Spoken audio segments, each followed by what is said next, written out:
주님께서는 호수 건너편에서 무덤 사이에 있던 광인, 귀신 들린 사람을 고쳐주시고 다시 배를 타고 갈릴리 서편으로 오셨죠.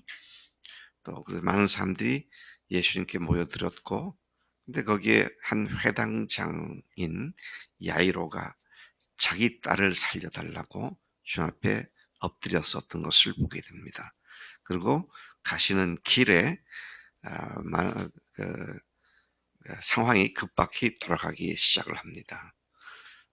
가시는 길에 한 12년 동안 혈루증으로 고통을 받았던 여인을 고치신 사건에 아직 말도 채 끝나기도 전에, 그 여인과 대화가 채 끝나기도 전에 야이로의 집에서 사람들이 달려와서 비보를 전해 주었습니다.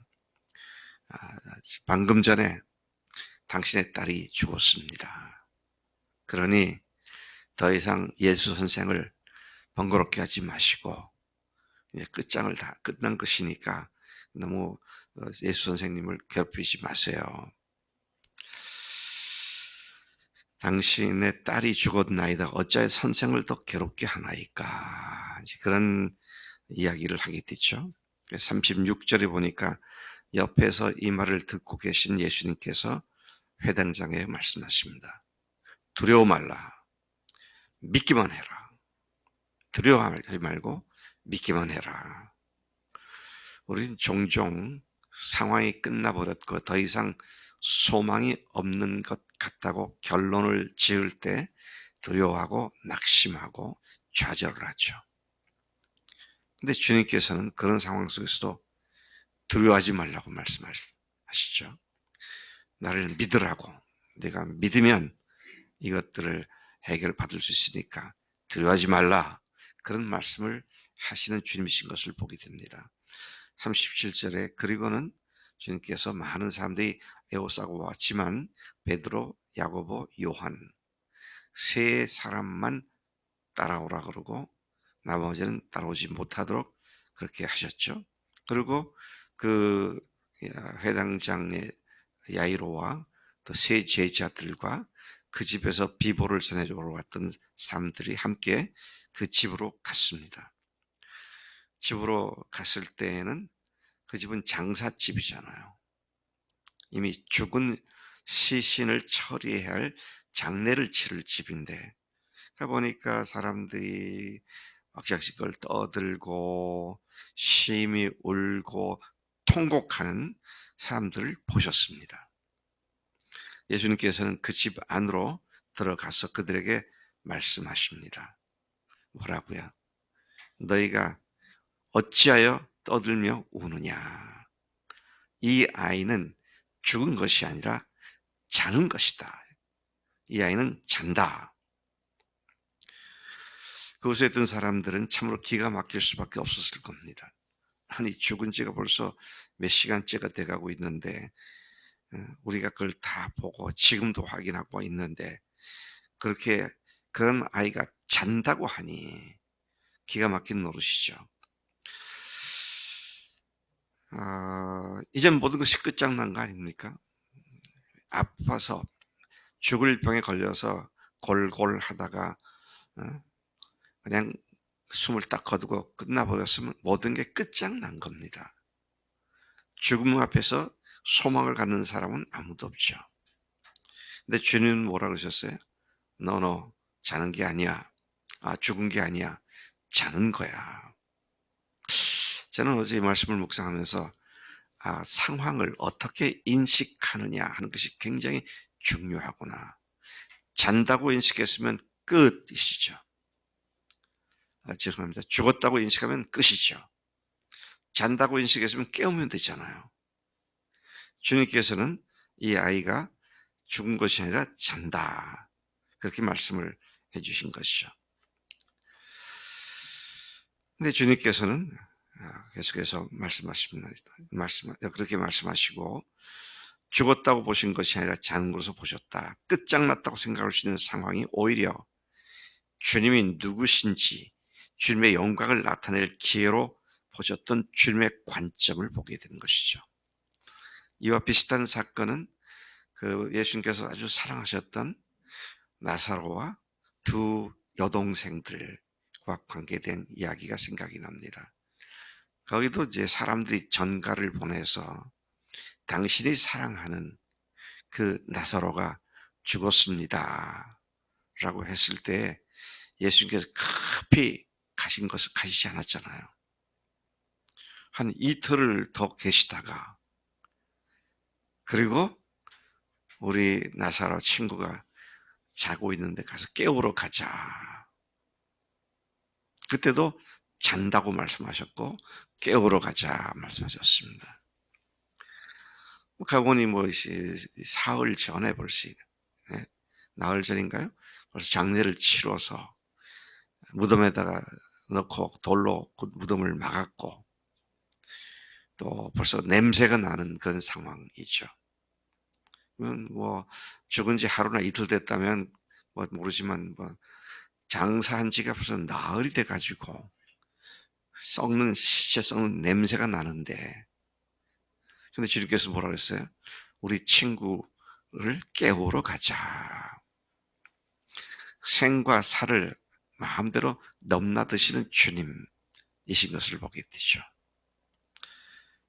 근데 우리가 누굽니까? 그 예수님을 모시고 사는 사람들입니다. 그 예수님과 함께 사는 사람들입니다. 그래서 주님 앞에서 우리가 어떤 일을 당할 때, 특히 어려운 일을 당했을 때 현상을 보고 좌절하는 것이 아니라 주 앞에 엎드리고 주의 뜻을 찾고 이 일이 어떻게 주의 영광을 드러내게 될 것인지를 구하는 그런 믿음이 필요한 것이다 하는 것을 다시 한번 보게 됩니다. 그들의 그런 반응과는 상관없이 예수께서는 그들을 다 내보내신 후에 아이의 부모와 세 제자들만 함께 그 아이가 누워져 있는 곳으로, 시신이 있는 곳으로 들어가셨습니다.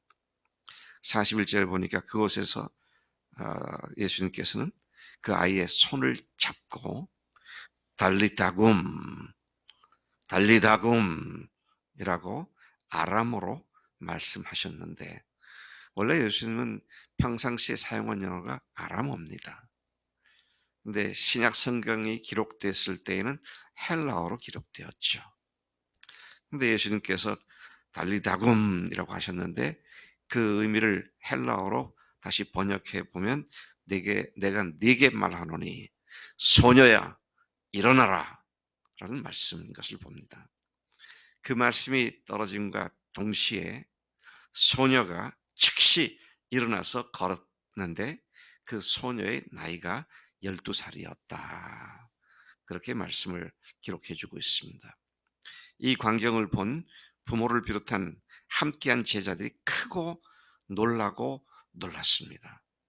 예, 크게 놀라고 또 놀랐다. 기절초풍할 정도로 놀란 것을 말하는 것이죠.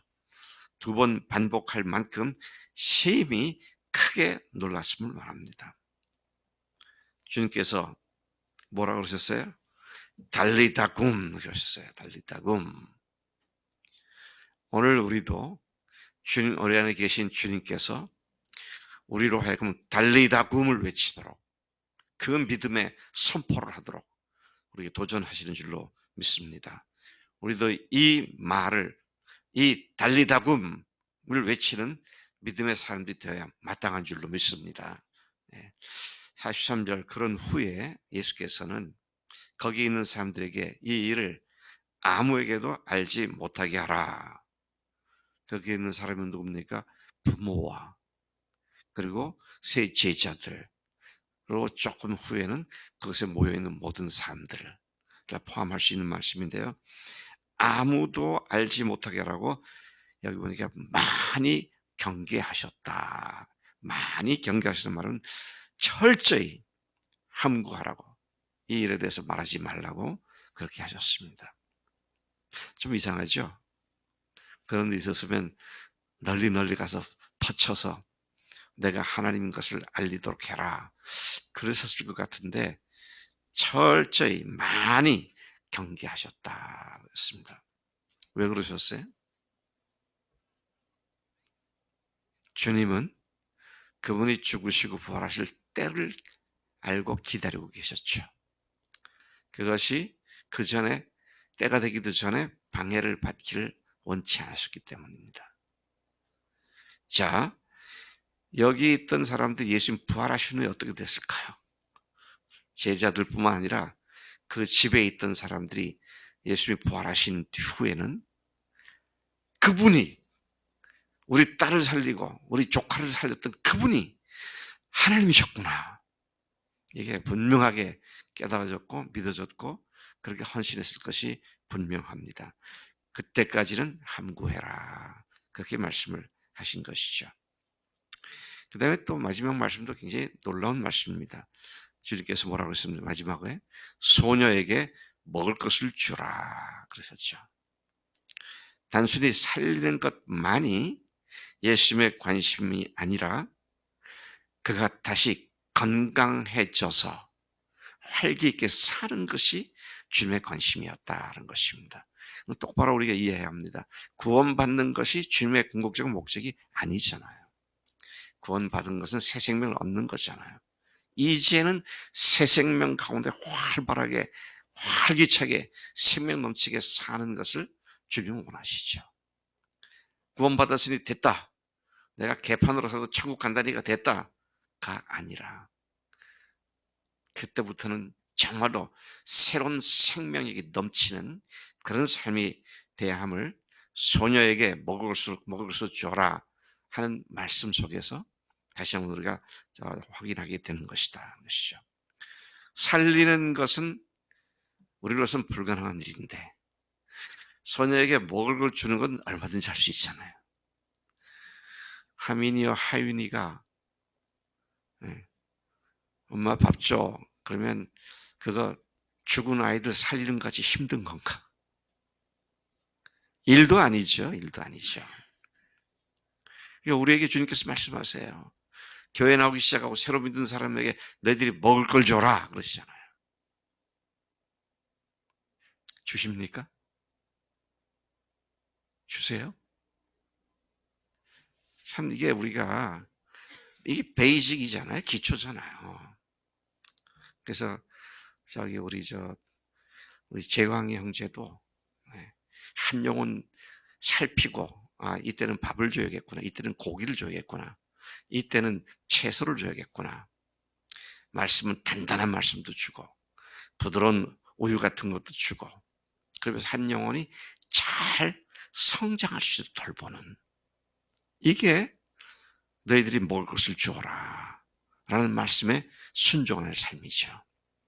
그래서 제가 다시 말씀드리는데 살리셨어요. 와 살리셨구나. 근데 주님은 그걸로 끝난 게 아니라 이 아이에게 먹을 것을 줘서 기운을 차리게 하고 정상적으로 살 수 있도록 도와줘라. 그런 마지막 당부의 말씀이 참 우리에게 큰 도전이 되고 울림이 됩니다. 그러려면 어떻게 돼요? 내가 제대로 먹고 힘을 얻어야지. 나도 빌빌 거리면서 뭘 줘요? 그건 아니지.